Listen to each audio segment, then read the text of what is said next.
want to focus its column, row, and diagonal. Okay? In fact, we can even make it simpler by only focusing on the column positions of every queen. Okay? So, that, let's have our so we are going to construct our backtracking problem using your state space 3 or the SST. Okay, we've already done this in the previous example, which is your chairs and your students. Okay, so in the space state 3, we have different levels. Now for the first level, it refers to the position of queen 1, the second level, queen 2, the third level, and the last level, queen 4. Okay, so that's how we're going to structure our state space 3. Now, let's consider queen 1 in column 1. So in our state space 3, we are assigning queen 1 to column 1. Now, what are the possible things here that we could do? Okay, what are the possible combinations for your queen 2? Either, ano sir, 2, 3. 2, 3. Or 2, 2. Okay, let's do it one by one. So, para dito maglibog. So, let's first look at queen 2 at the second column. Now, if queen 2 is at the second column, this means that he is here. Well, we know that it is under attack, so we ignore that. Okay, we do not proceed with that particular scenario because, well, queen 2 is already under attack, so it's meaningless to place your other queens. Okay, so this is what we call your bounding function. Okay, so the bounding function is the condition in our backtracking algorithm.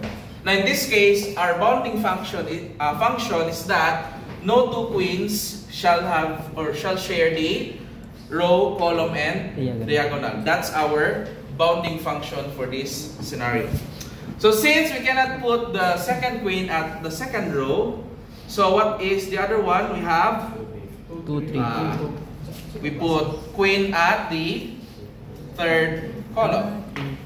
Okay?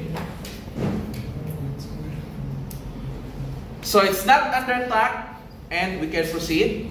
So asa ba ito butang si queen 3? So we can put it at 4. 4, 2. If we put it at 2, if we put the third queen at the second column, it is under attack. So we do not continue. If we put the third queen at the fourth column, it's also under attack. Okay? Now, is there any other places we can put your queen 3? 4, 2. None. Okay, assuming that your queen 1 and queen 2 are in these positions. Okay? So, we cannot continue with this scenario. So, we cannot put the second queen at the third column. So, let's consider the last one. So, 4. Okay? So, we're putting the second queen at the fourth column. And the fourth column, okay, we can start with the 3. Okay, we can put the third queen at the we should first go with the 2. Okay?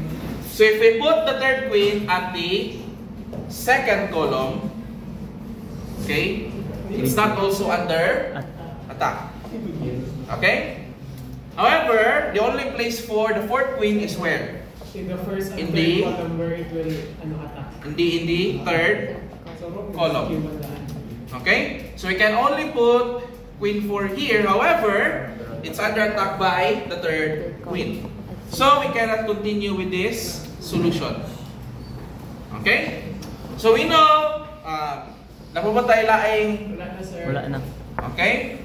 So we have nothing else to show there. So we cannot, there is no possible solution if queen 1 is at the first column. So we consider what if queen 1 is at the second column. Okay? If we put queen 1 here in the second column, Si queen 2 kay sa 4. so obviously we cannot put it at the second queen, we cannot put it at the anong 2 man yun? First and First. third. Okay? Can't be put at the first column. Can also be put at the Second. third column. So we consider the fourth column. So queen 2 is at the fourth column. We can consider it number 3 and number 2. So number 1. So we can first consider the third queen to be at the Number 1. column 1. Okay? And then, if we have your third queen here, what's the only column for queen 4? 3. So queen 4, the fourth queen can only be put at the third column. Now, Now, all queens are not under attack. 4. So, what is one of our solution space? Our solution space is what? 2. First, we have 2. Saman, 2, 4, 1, and 3. 2, 4, 1, and 3. So using these columns, okay, assuming that no queen will share the same row, okay, like it's a row, so we can put all 4 queens in the second, fourth, first, and third Wrong. in that particular order. Then we can have a, or we will be able to arrive to a correct solution. Okay? Now, what's the other answer for this? So, the mirror of this particular answer. So, may mirror ano eh? 3, 1, 4, 2.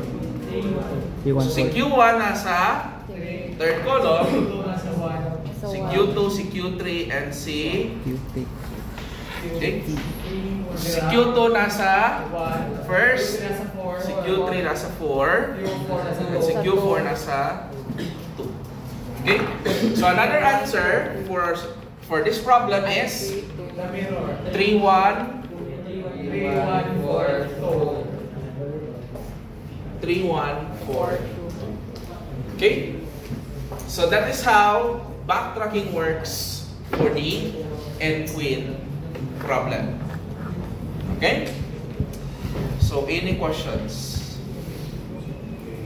Magkadagdag na ang values sa queen, sir. Magkadagdag na. Yes, this 3 will get bigger. If Okay. magdapat na sa 3, sir. It will become exponential. Pero ang iyang possible solutions are ang mirror lang yun. Yes, the other. Depende. Depende. For this, possible ang mirror. We're not still sure about the Other. what if 5 na sila ka queen and the board is 5 by 5. Or what about the regular chessboard size 8 by 8? Okay? And with 8 queens. Okay? So any questions?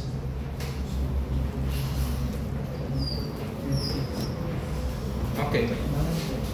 So we can use backtracking in a lot of ways in which primarily we want to use the backtracking algorithm if we want to find a sequence of solutions.